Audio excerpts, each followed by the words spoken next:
उनके अंदर ईमानी ताकत होती है। उमर ने जब देखा बहन को, बहन से कहा बहन वापस उसी दिन में आ गया। बहन ने कहा नहीं, अब मुस्तफा का कलमा पढ़ दिया है, अब नबी का कलमा पढ़ दिया है। उमर ने कहा जान की परवाह नहीं है, तो बहन ने कहा जो मुस्तफा का कलमा पढ़ लेता वो जान की परवाह ही क्यों करता। जान की परवाह नहीं कि नहीं, क्या क्यों? तो उमर की बहन ने कहा जान की परवाह किसे हो, जान की परवाह किसे हो जो जान से प्यार करता हो।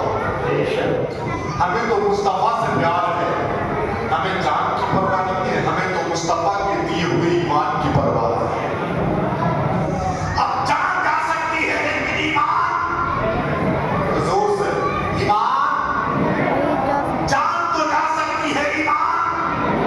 उमर ने कोड़ा निकाला, बहन को मारना शुरू किया, इतना मारा कि बहन की सिस्कियां निकलने लगी। थोड़ी देर के बाद में उमर ने हाथ रोक करके कहा था बहन बता अब तेरा इरादा क्या है, अब तेरा इरादा क्या है, क्या मार सहने की खाने की ताकत अभी है, क्या पिटने की ताकत अभी मौजूद है। बहन ने कहा था भाई तू मेरा इम्तिहान देता है तो आखिरी जुमला सुन ले अपनी बहन का, अगर इसके जिस्म के टुकड़े भी हो जाए, अगर इसके जिस्म के टुकड़े कर दिए जाए, इसका खून बहा दिया जाए, तो खून का हर कमरा ईमान की शहादत देता हुआ नजर आएगा और ये कहेगा जान तो जा सकती है लेकिन मुस्तफा का दिया हुआ ईमान नहीं जा सकता।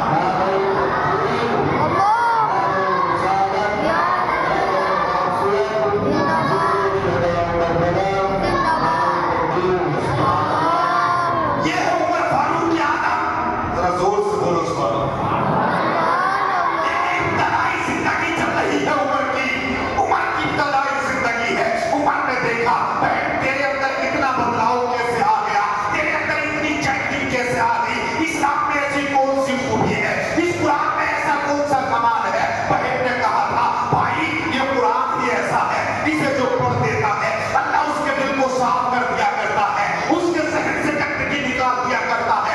उमर ने कहा बहन ला वो कुरान मुझे भी तो दे दे, उस कुरान को मैं भी तो पढ़ के देखूं, उस कुरान की तिलावत मैं भी तो करके देखूं। बहन ने कहा भाई ये कुरान है, ये अल्लाह की पाक किताब है, इसे नापाक हाथ नहीं लगाया जाता है, पहले गुस्ल करके आओ फिर कुरान को छू लेना। उमर ने गुस्ल किया, उमर को कुरान दिया, उमर ने कुरान पढ़ा। अल्लाह की कसम तारीख बताती है अभी उमर ने चंद आयतें पढ़ी थी, उमर का पत्थर दिल पिघलने लगा, उमर की आंखों से आंसू निकलने लगे।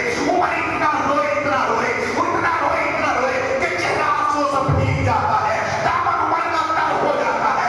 कुरान को रख दिया उमर ने, रख कर आंखें भरी हुई है आंसू से, रो करके कहते हैं बहन एक एहसान भाई पर कर दे, एक एहसान भाई पर कर दे। बहन ने कहा भाई कौन सा एहसान चाहते हो, एहसान ये है कि जल्दी कर मुझे मुस्तफा की बारगाह में लेकर के जाए, मुझे मुस्तफा की बारगाह में लेकर के जाए। बहन ने कहा भाई तुम तो मुस्तफा को बुरा कहते हो, तुम तो माज़अल्लाह को तलवार निकाल करके मैदान में उतरे हो, तुम उस मोहम्मद की बारगाह में जाकर के क्या कहो करोगे। उमर ने कहा था बहन ने समझ गया जब कुरान की तिलावत में इतना मजा है तो साहिब कुरान के चेहरे की तिलावत में कितना मजा है। मिलेगी मंजिले मकसूद ये ईमान रखते हैं, हम अपनी रहनुमाई के लिए कुरान रखते हैं। मिलेगी मंजिले मकसूद ये ईमान रखते हैं, हम अपनी रहनुमाई के लिए कुरान रखते हैं। गुलामों को बिठाए मुंह पर और खुद चले पैदल, हम ऐसा रहनुमा रखते हैं वो सुल्तान रखते हैं, हम ऐसा रहनुमा रखते हैं। मुस्तफा की बारगाह में पहुंच गए ऊपर, पहुंचे ना मुस्तफा की बारगाह में ऊपर, किसी ने कहा था ऊपर तलवार लेकर आ रहे हैं, मेरे नबी मुस्कुराने लगे,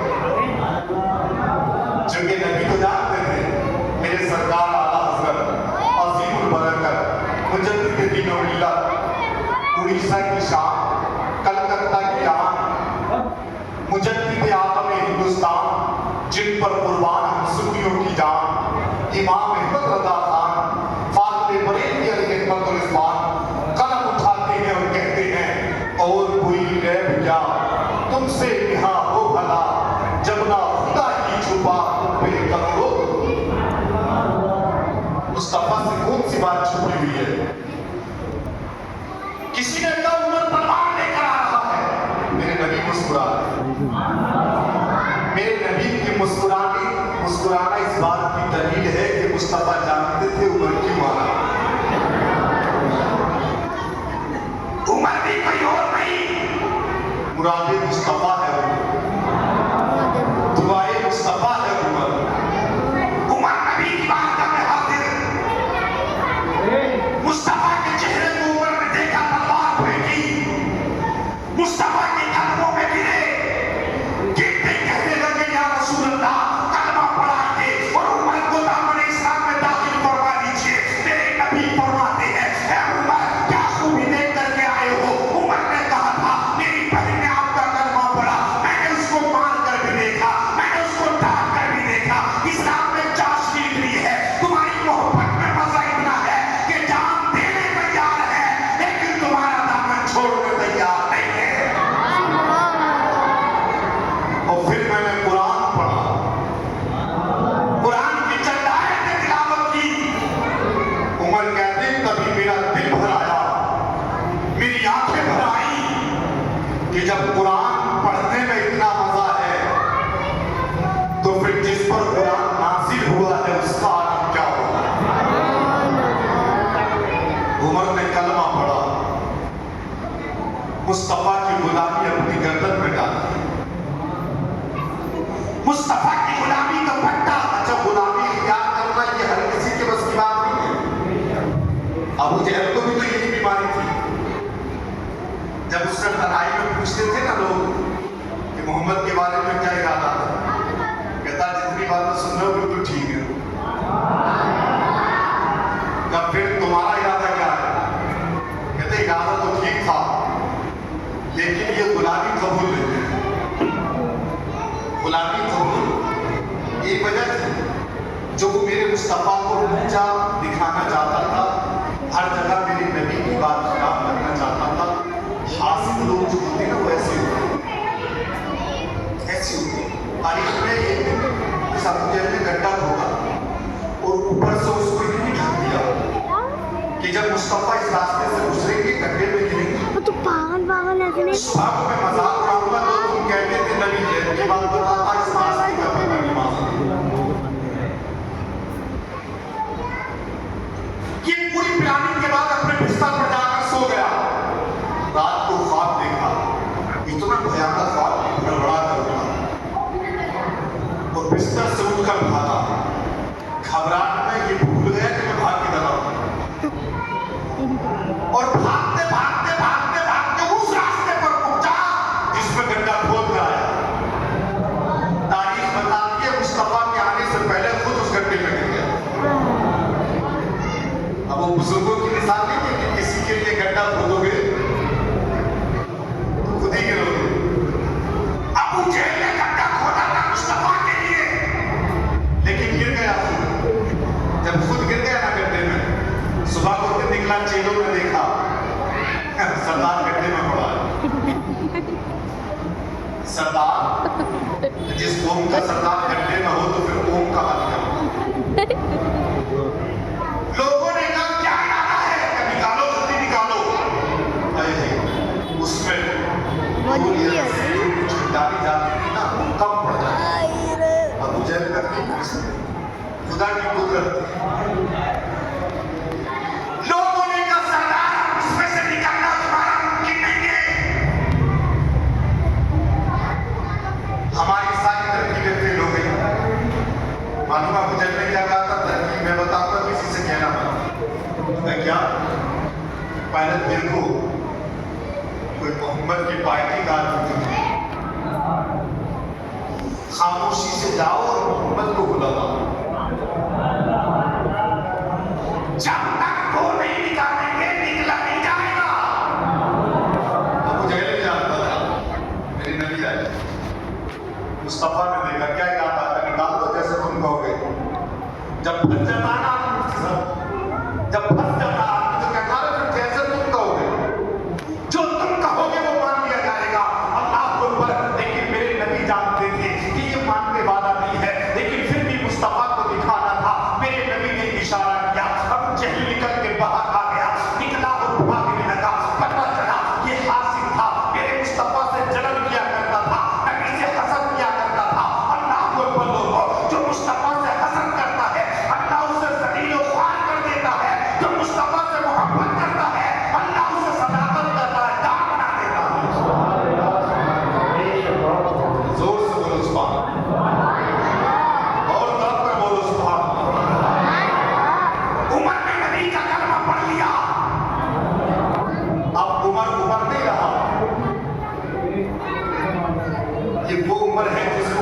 इजाजत का खिताब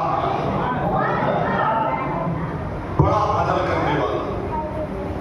ये वो उम्र है जिसको अदालत का शिहसार बनाया गया। तारीख पढ़ो अपने असलाफ की,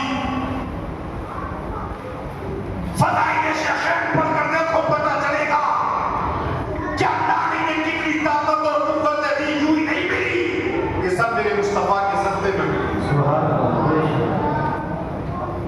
नबी से गुजरा है उमर, अमीरुल मोमिनीन है, गुजरे ना रास्ते से, देखा एक बूढ़ी औरत रो रही है। लोगों गलियों से तो हम भी गुजरते हैं, किसी को रोता हुआ देखते ना हमारे कल्ब की रफ्तार बढ़ जाती है। ना मालूम कौन जरूरतमंद है, ना मालूम कौन मुसीबत ज़दा है। उमर जब रास्ते से गुजरा, किसी को रोता हुआ देखा, चेहरे पर नाकाम। उमर ने पूछा, ज़ईफ़ा रो क्यों रही है? कहने लगी 3 दिन हो गए मेरे घर में खाने को कुछ नहीं। अल्लाह अकबर, 3 दिन हो गए खाने को घर में कुछ भी नहीं है। अगर इस भूख की वजह से मेरा कोई बच्चा हलाक हो गया या मेरी जान चली गई तो मैं कब्र में जाकर मुस्तफा से उमर की शिकायत करूंगा। अल्लाह अकबर, उसे नहीं पता मैं बात किससे कर रही हूं। नकाब है ना चेहरे पर। उमर वापस आते हैं, राशन हाथ में लेते हैं, अपनी कमर पर थोड़ी रखते हैं, लेकर के चले। खाने का हुजूर इजाजत देते हम लेकर चले। उमर फरमाते नहीं, इस पूंजी का हिसाब तुमसे नहीं लिया जाएगा। उमर की जिम्मेदारी है उमर की। उमर ने हाथ में राशन लिया, उमर ने हाथ में कुछ सामान लिया, खाने पीने का सामान तैयार कराकर उमर उसके घर पहुंच जाते हैं। वो जाकर खातून से कहते हैं, खातून दरवाजा तो खोल। दरवाजा खुला, उमर अपने घर में दाखिल हुए। जाकर उमर ने खाना खिलाया। अल्लाह अकबर, जब वो खाने से फारिग हो जाती है तो उसने कहा था तू कितना नेक इंसान है।